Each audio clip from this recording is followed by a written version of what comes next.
Hey guys, as many of you know, I travel a lot. I also live bi-coastally. I'm not always in the same place. That's why a lot of different places that I film are in different spaces.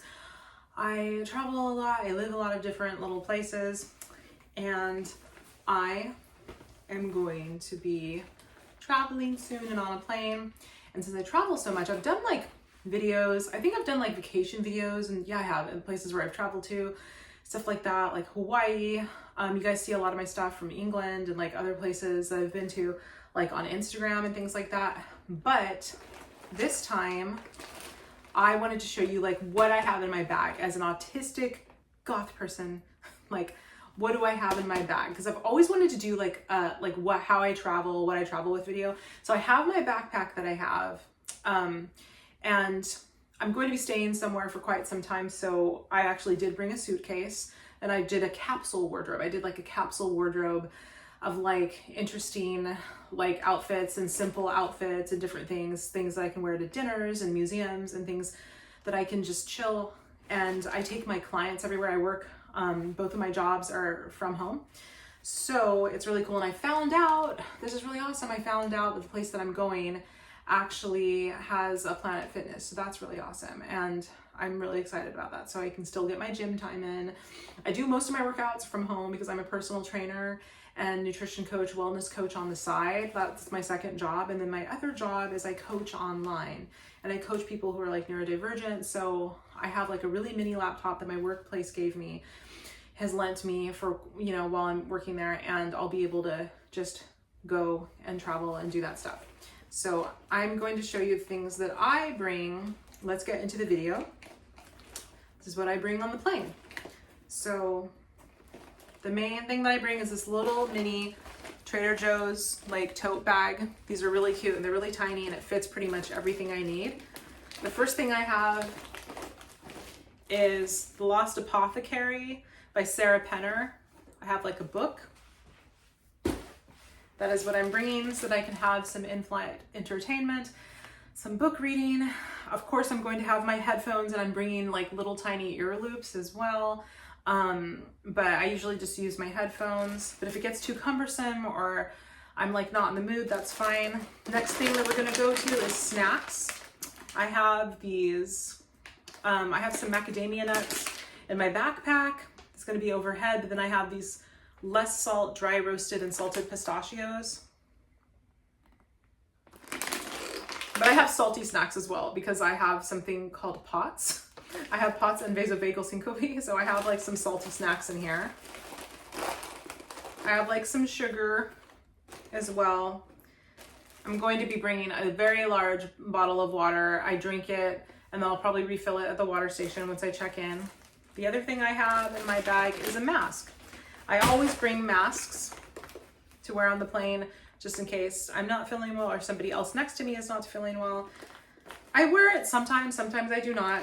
One of the most important things I bring is like my meds, my medicine. I'm not going to show you all my medication, but like medication, herbs, things like that to help my, like with my, some of my symptoms.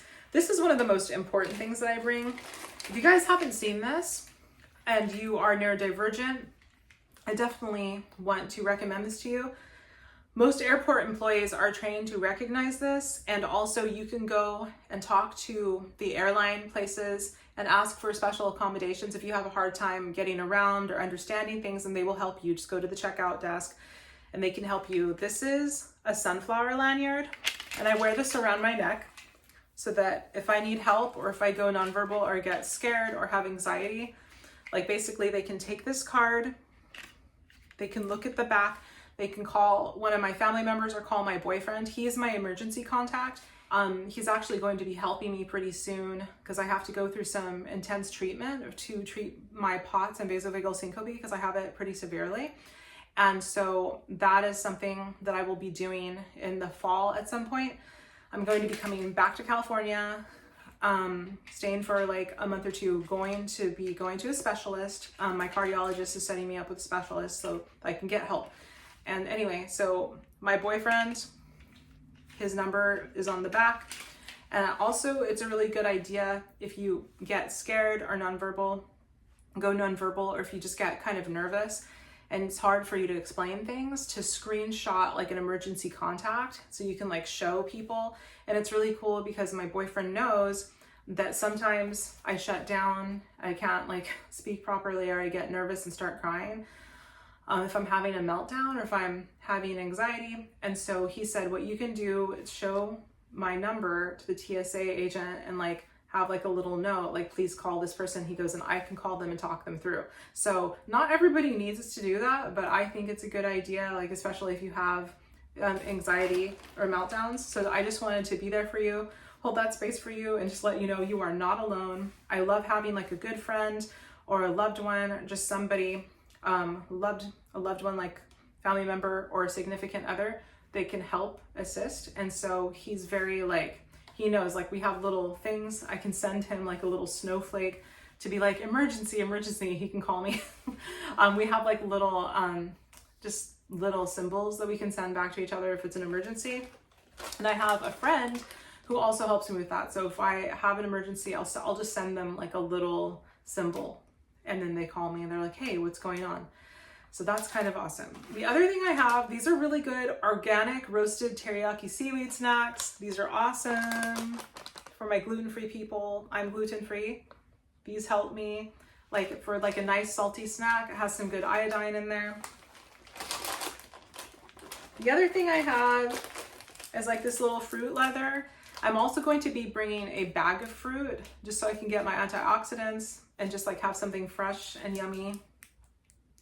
Fruit leathers are really good. And I have some ladies' personal items that I'm not going to show you in here, but I always keep it just in case, you never know. And then I have I have to have like my earplugs and my earphones, or wireless earplugs, because what I'm going to use these for is basically like, I have an iPad that I'm also bringing, it's charging right now, so that if they have a in-flight movie that I want to watch, or something that helps me and distracts me, is a soothing thing, I can watch it. I personally love plane flights. I think it's really fun and exciting. I sit near the window seat just because it makes me feel cozy, and I just like to look out at the skyline.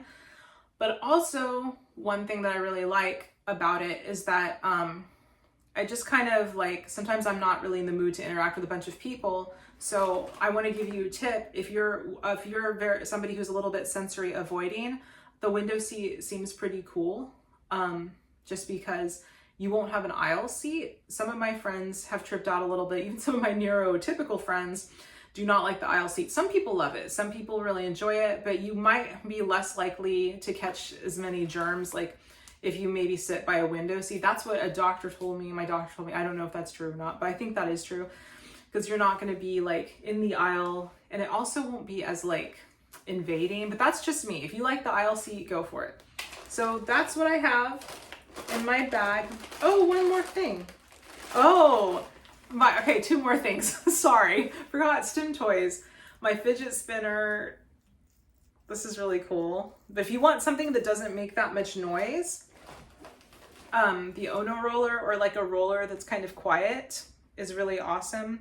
I can do this for hours. Like, I love this, and it helps me when I'm stressed or I just want to stim and I have like a lot of, nervous excitement I need to get out. This is really awesome. Don't forget your Stim Toys, and like, you can bring something if you want, like whatever you want. But I personally, just for me, as I want to be mindful of the person next to me, I try to bring something that's like a little soft and not as loud.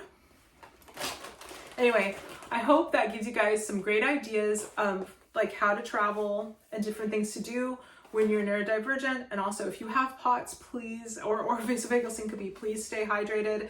Any kind of like thing like that, or dysautonomia, like, bring your salt, your packets of salt, and also make sure that you drink lots of water. I have to drink more water than the average bear. Most of us that have these things do. A lot of times upon landing, not trying to scare you, but upon landing, for me, I do sometimes tend to pass out.